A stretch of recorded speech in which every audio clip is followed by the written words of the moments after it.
Thinking of leaving the UK? Maybe it's higher taxes, better job opportunities, or simply sunnier weather pulling you abroad. But here's the real question. What happens to your ISA, your pensions, including your self-invested personal pension, and your investments once you're no longer living here? Do they still grow tax-free? Can you keep contributing? What happens to your dividends outside an ISA? And what happens when you finally start drawing that pension income overseas? And if you're with Trading 212, you definitely want to keep watching, because moving abroad could affect your account in ways most people wouldn't expect, and getting this wrong could cost you thousands. First, everything starts with tax residency. If you spend at least 183 days in the UK in a tax year, you're automatically classed as a UK tax resident. But even below that, the statutory residence test looks at your UK ties, family, work, accommodation, which can still make you resident. That means HMRC still has taxing rights over most of your income and investments worldwide. The real complication is whether your new country also treats you as a resident, which means you could end up meeting residency rules in both countries. If you live permanently and qualify as non-resident, the UK generally only taxes you on UK-sourced income, like rental income from a UK property or withdrawals from a UK pension. This distinction matters a lot for ISAs and pensions, so let's break them down one by one. So,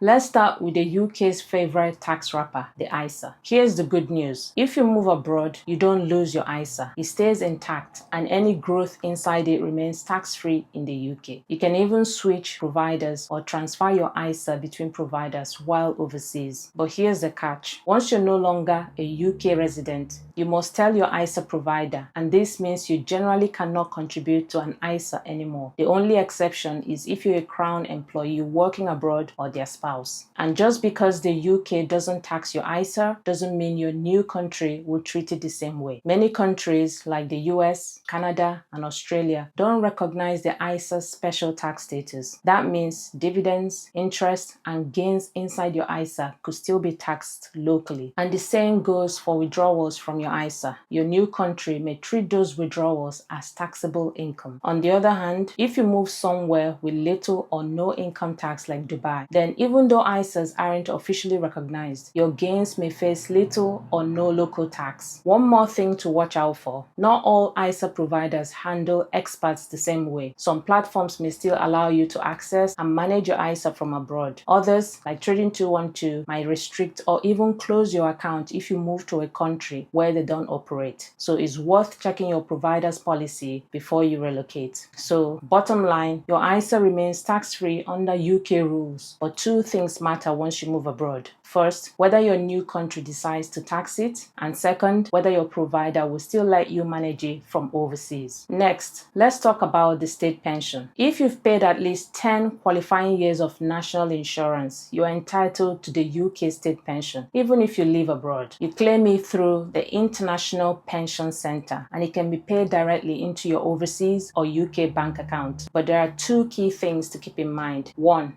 the state pension is still taxable income. The UK has the first right to tax it. But if your new country has a double taxation agreement with the UK, you can apply to have it paid gross with no UK tax deducted using Form DT individual, and then just pay tax locally. 2. Whether your pension increases each year depends on where you live. If you're in the European Economic Area, Switzerland, or in certain treaty countries, your pension will still rise each year. But if you move to somewhere like Australia, New Zealand, or Canada, your state pension could be frozen at the rate it was when you first claimed it. So, before moving, always check whether your destination country is on the operating list. If you're finding this video useful so far, hit the like button to let me know. Drop a comment with where you live now and where you're thinking of moving if it's on your mind. And of course, don't forget to subscribe for more UK investing and personal finance videos just like this one. Now, onto private pensions like the self-invested personal pension and workplace pensions. If you move abroad permanently, you basically have three options. 1. Leave your pension in the UK. It will continue to grow tax-free until you withdraw it. Where it is taxed depends on the treaty between the UK and your new country. In many cases, you can have the pension paid gross from the UK and only pay tax where you live. 2. Continue contributing, but only in limited cases. If you're non-resident and don't have UK earnings, you can still contribute up to £3,600 gross per year. That's £2,880 plus 20% tax relief from HMRC for up to 5 years after leaving the UK. 3. Transfer to an overseas pension. A qualifying recognized overseas pension scheme lets you move your UK pension abroad, but beware, not all overseas pensions qualify. Transfers can be expensive, and in some cases, HMRC may apply a 25% transfer charge. Transferring to a scheme that isn't on HMRC's recognized list could trigger a 40% unauthorized payment charge, or your provider may simply refuse the transfer. So, for most people, simply leaving the pension in the UK is the safest and most cost-effective option. And another important detail, that 25% tax-free pension lump sum you're entitled to in the UK may not be treated as tax-free in your new country, so you could face local tax on it. What about dividends and general investments held outside tax wrappers like ISAs or pensions? As a non-resident, you're generally taxed on UK-sourced income. If you're non-resident for the entire tax year, most UK dividends and interest are treated as disregarded income. That means the UK won't usually tax you on them while you're abroad, though your new country of residence might. Capital gains are also usually outside UK tax once you're non-resident, except when it comes to UK property. But if you return to the UK within 5 years, the temporary non-residence rules can apply, pulling some of those gains and certain income back into UK tax. Let's make this real with an example. Sarah moves permanently to Spain. She has £25,000 in a stocks and shares ISA, £120,000 in a workplace pension, and 12 years of national insurance contributions. Here's what happens. Her ISA continues to grow tax-free in the UK, but Spain does not recognize it, so she will likely pay Spanish tax on any gains or withdrawals. Her workplace pension will keep growing. When she draws it, the UK could tax it, but under the UK-Spain double taxation treaty, taxing rights usually shift to Spain, which means she will only get taxed once. Her state pension is protected, and because she's in the EU, she'll still receive annual increases. So,